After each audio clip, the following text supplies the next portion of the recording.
imperialism or colonialism, it means that one powerful country usurps, occupies an other country. That country is called colony of that country, and from colony we get the term colonialism or imperialism. In Urdu you call it samrajiyat, I think.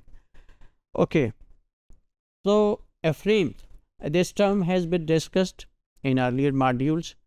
Just to refresh it, frame means the background assumptions about people, about some event. So this is the frame or background assumptions which affect your point of view, which affect your understanding, your beliefs about the things you are talking about. Okay, so having understood these terms, now we move forward. Women of the world, when looked at global level, they are same. But when they are looked at local level, because every country has its own culture, usually countries are different at cultural level. So when you see women at country level, at cultural or national level, they are different. We have discussed it when we talked about neoliberal Muslim feminism in Pakistan. There is no strict division if we talked about neoliberal feminism with reference to Islam. So there is no strict division of global and local in Muslim feminism, first of all. Second, even there is no division of Islamic and secular feminism.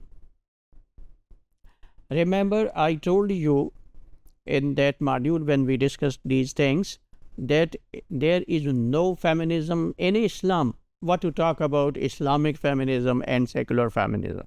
So that such kind of distinction, such kind of division doesn't exist in Islam, because Islam gives almost equal importance to both this word and the word after it. Muslim with Rabbana Atina fid dunya hasana wa fil akhirati hasana. Dunya and akhirat, they are equal in Islam. Muslim women are presented as conservative at local level. Imperialists, when they talk about Muslim women at local level, they say they are conservative. Ye qadamat pasand hai. It is thought why they are conservative, because they think they would never ever leave their Muslim identity. They would remain committed to it.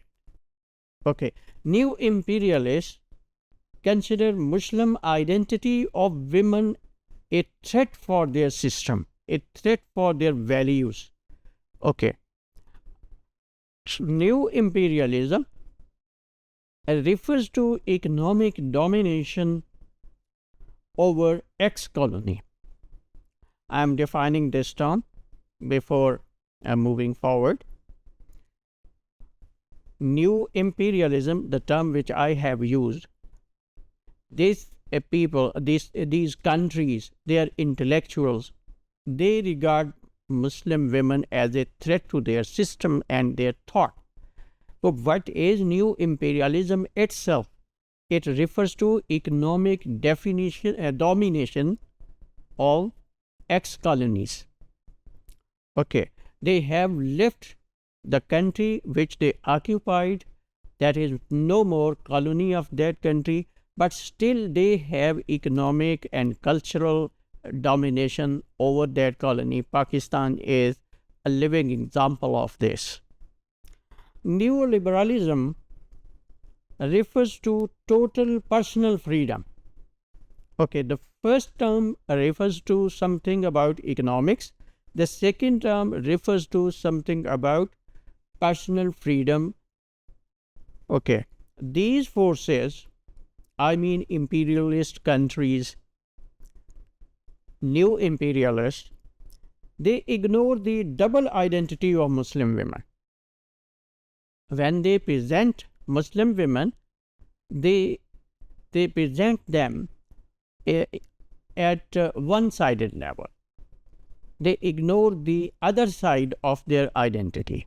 They just look upon them as subjects of their cultural values.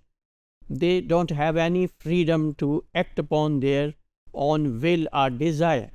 This is their thinking. वो कहते हैं ये subject है, महकूम है. But as subject, within the same structure, within the same culture, country, institution, women also resist the system. This is the part of agency which is ignored by them.